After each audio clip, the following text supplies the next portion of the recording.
As John Lee says, when you start meditating, you have to be alert to two things. One is the breath, and the other is the mind. Is the mind staying with the breath? And how is the breath going? Is it tense? Is it tight? Does it feel constricted? If it does, think of it opening up. Experiment for a while to see what kind of breathing feels good. If there's any tension or tightness in any part of the body, think of the breath going right through, dissolving it away. As for the mind, keep an eye on it to make sure it doesn't wander off. And its wandering off, you find, has some stages. There'll be the stage at which it's beginning to think about wandering off, but hasn't yet decided. And then part of the mind has decided that it's going to go the first opportunity it gets. And a lot of that activity is underground. And so you want to be able to see it, because otherwise you'll suddenly find yourself off in Illinois someplace, Saskatchewan, or places even worse than that. And you don't know how you got there. So you bring yourself back.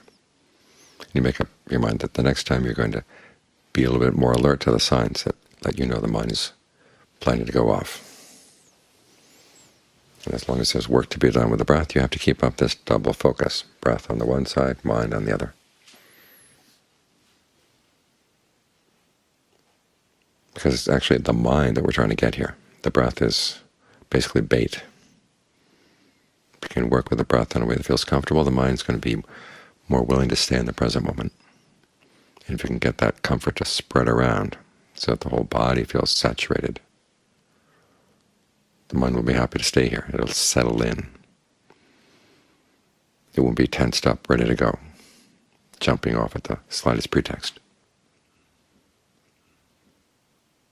When that happens, then the breath gets more and more still.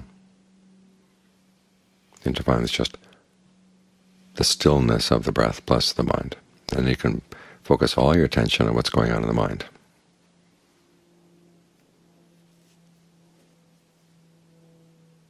And at that point there shouldn't be much going on in the mind, just awareness, say, of the stillness of the body.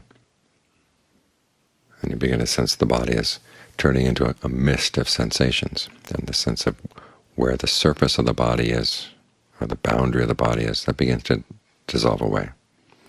And then you can focus on the space between those sensation dots, those sensation droplets. And then you're with space, and you realize the space is both in the body and spreads out in all directions.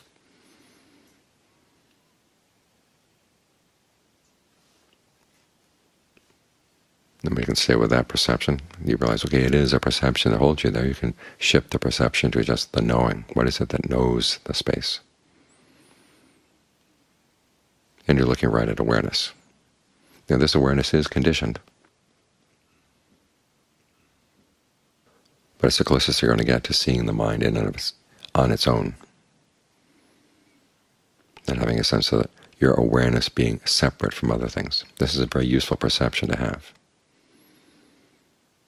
When pains come up, when unpleasant things come up, you can just stay with the awareness. They're there, you're aware of them, but you're not rushing into them. This is a really useful skill to have while you're meditating and as you go through life. A lot is said about bringing your meditation into daily life. And the skills of meditation are not meant to be practiced only while you're sitting here with your eyes closed. You want to be able to get some control in being aware of the body and aware of your mind wherever you go. This double alertness is something you want to take with you wherever you go. And an important part of bringing meditation into daily life is bringing meditation into daily death. Death is very normal. At that chat we have, that we repeat regularly, I'm subject to aging, subject to illness, subject to death. It's unavoidable. In Thai they translate that as aging is normal, illness is normal, death is normal. These things are happening all the time. And one of the Buddha's gifts as a teacher as to how to deal with the fact that death is coming. He says you have to be ready for it all the time. His reasoning for staying in the present moment is not because the present moment is such a great place to be, but it's because this is where the work is to be done, so that when death comes, you're ready for it. You're not going to be knocked off.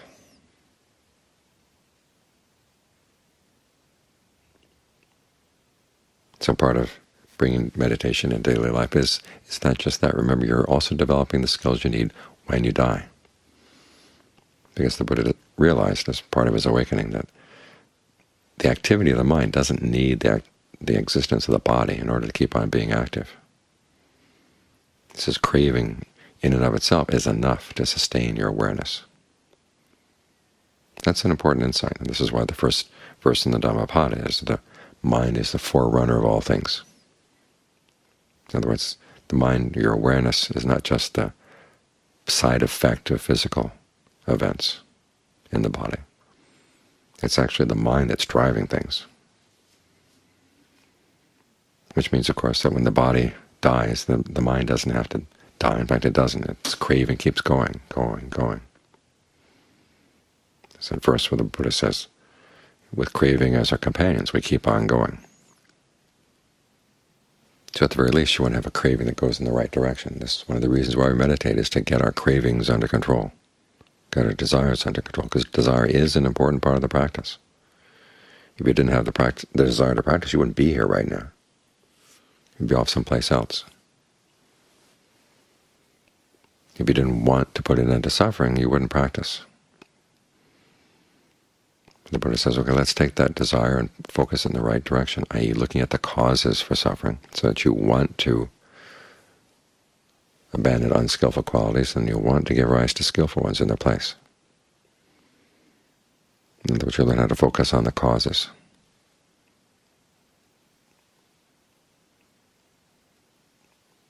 And then you want to make up your mind to go in a good direction.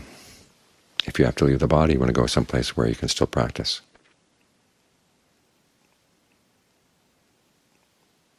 And so some of the skills you learn as you're working here with the breath, even though the breath will stop at that point, the skills you've learned with the mind. One is being alert to what's going on in the mind.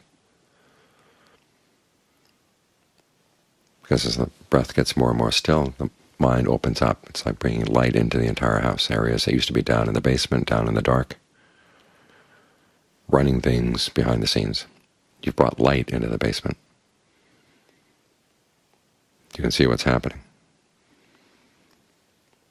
So that you're less likely to be waylaid by distractions, because at that point the mind will have some choices where it's going to stay. If you can stay with that sense of just knowing, knowing, knowing,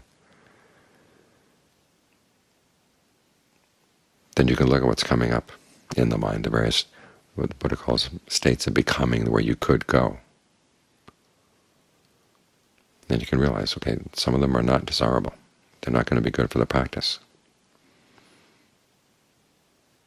Make up your mind, if I have to go, I'll go only someplace where it's possible to keep on practicing. The deva levels and the human levels, those are the ones where it's possible to practice. And that sense of having this awareness, which is something separate, that allows you to step back from the things that come up in the mind that would otherwise lead you away.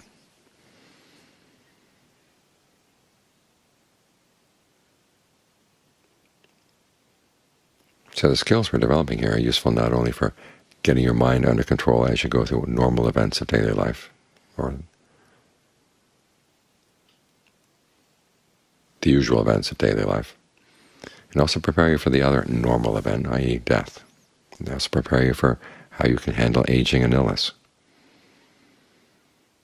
When illness comes, you'll learn how not to focus on the pain.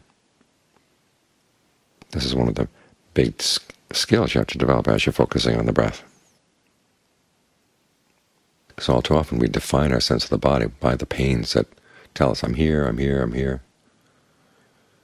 It even gets to the point where we use the pains to breathe, which is a huge mistake. You have to look for where in the body right now, in your sense of the body, is there a feeling of openness, ease, where things are okay. And you'll be amazed to realize how much your mind blots those things out when there's pain someplace. You have to learn how to open them back up again. They may not seem especially impressive, but they're there, and you can use them as a safe place to stay. And think of the breath as being totally independent. Think of it being prior to the pain. When the Buddha lists the factors of dependent co-arising, the breath is way down there, toward the beginning. It's part of fabrication, which is right after ignorance. Well, what we're doing is trying to bring knowledge to that. But it means the breath is prior to feelings. It's prior to our sense of the solidity of the body. So try to get back to this prior element, this prior property. And that liberates it from the constrictions that would come from trying to squeeze the breath into areas that feel really solid or dense or painful. Think of the breath as prior, and think of your awareness as prior to the breath. So you don't have to be afraid that when the body goes, that the awareness is going to go with it.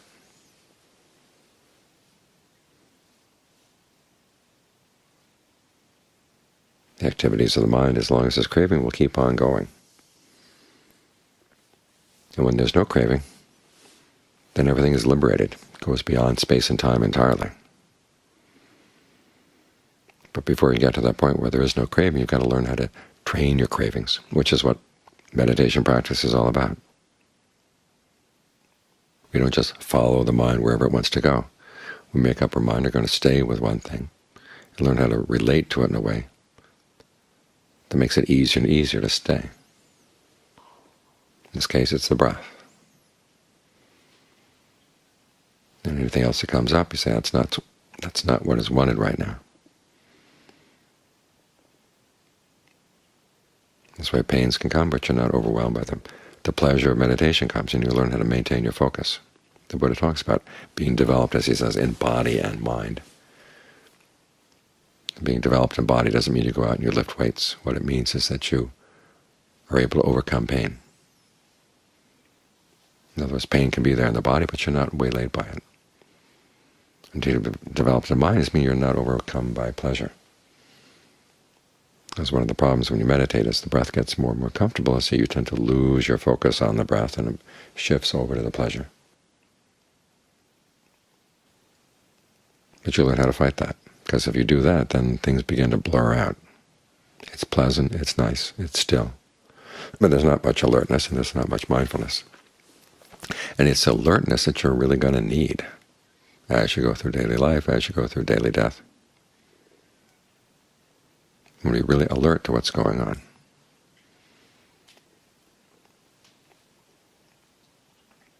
And if a state of pleasure comes in, you don't want to be waylaid by it. Pain comes in, you don't want to be waylaid. You want to have your wits about you.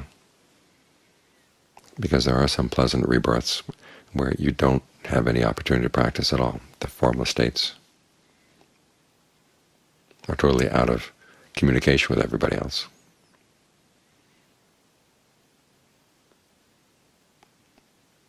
So you want to make sure that you are not waylaid by pleasure, just as you're not waylaid by pain. So there are a lot of really important skills that you learn here as you meditate, which, as everybody knows, are useful in daily life, but also come in really handy when death comes. This way the Buddha provides protection all around. A refuge as you're breathing, and a refuge when the body stops breathing. He doesn't abandon you. He provides you with the skills you need all the way.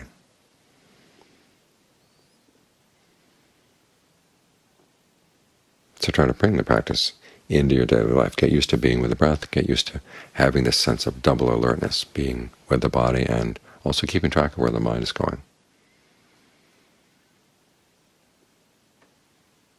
Because that particular skill will take you a very long way.